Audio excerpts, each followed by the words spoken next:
Hi, and welcome to another edition of Border Beat.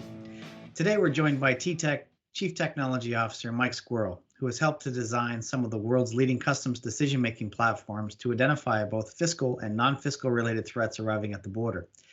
Mike is here to show us how to include certified AEOs into a customs risk management system and factor trusted traders into this analysis to make a more informed decision at the border.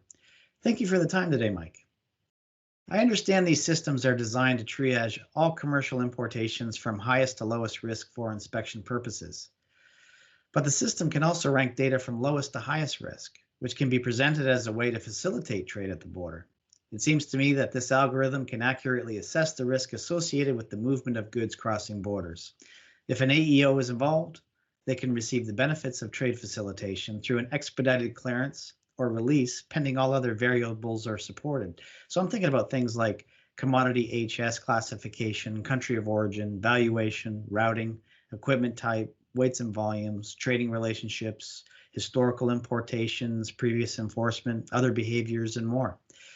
So my first question, Mike, what other benefits can be achieved by using a decision support system to define the associated risk with importations from a trusted trader? Yeah, thanks, Chris.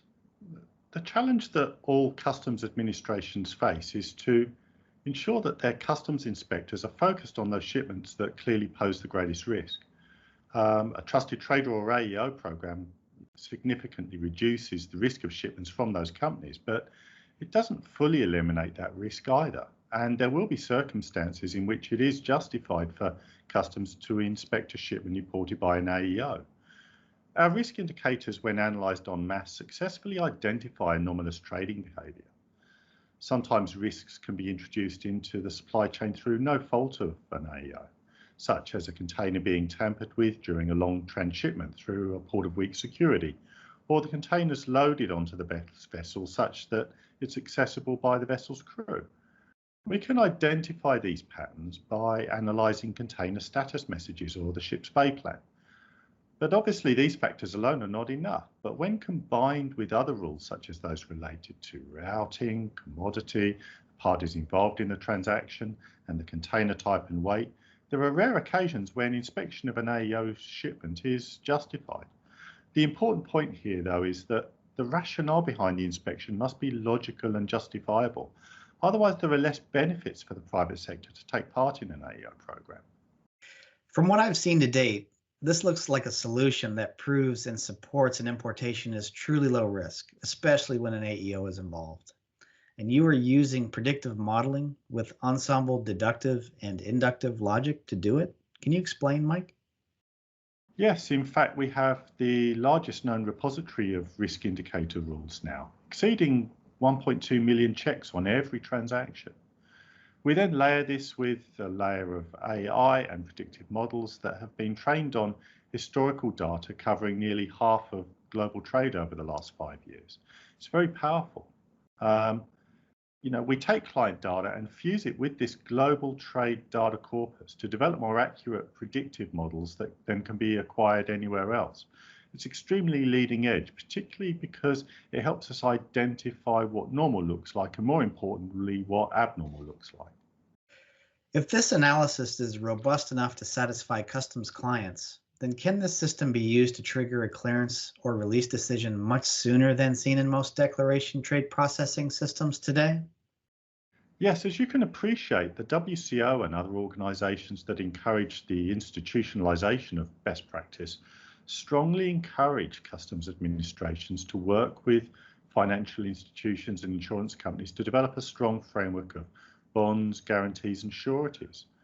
A comprehensive guarantee, for example, can be permitted as an incentive for companies to partake in an AEO program. And the guarantee levels can be adjusted based on the risk profile of the company and the customs regime or the commodity type. This helps companies manage their cash flow, delaying payment of taxes and fees, particularly with regards to transit or other inbound movement of goods. The management of a comprehensive guarantee significantly reduces administration and time delays waiting for payment. And when this is coupled with a robust risk management framework that automatically releases AEO shipments if the goods are assessed as admissible based on health, safety and security risks, you are shortening the customs assessment and payment process to just a few seconds in many cases. Not only that, customs fiscal risks are reduced as they're dealing with banks or insurance companies to ensure payments made, not thousands of individual traders. This approach benefits traders too, as their goods are released quickly and their cash flow needs are reduced based on customs' willingness to grant, guarantee, credit account or partial payment privileges to AEOs, again, depending upon their level of accreditation. We've witnessed most AEO discussions talk about accreditation, validation, monitoring, etc., but few take the concept into how it fits operationally into the customs process. Identifying AEO shipments at the border and measuring the inherent risk associated with these shipments in real time seems to be how operational decision-making could take place, perhaps even automated with a recommended clearance or release decision. In our experience, the systems we've worked on in the past use inductive rules and risk scoring on all shipments entering the country. Deductive logic is also used to vet watch lists. AEOs are managed in these systems, as a whitelist. Let me give you an example. If a shipment includes a high-risk cover load, it might be worth 7 points. Commodities inconsistent with country of origin, another 4 points.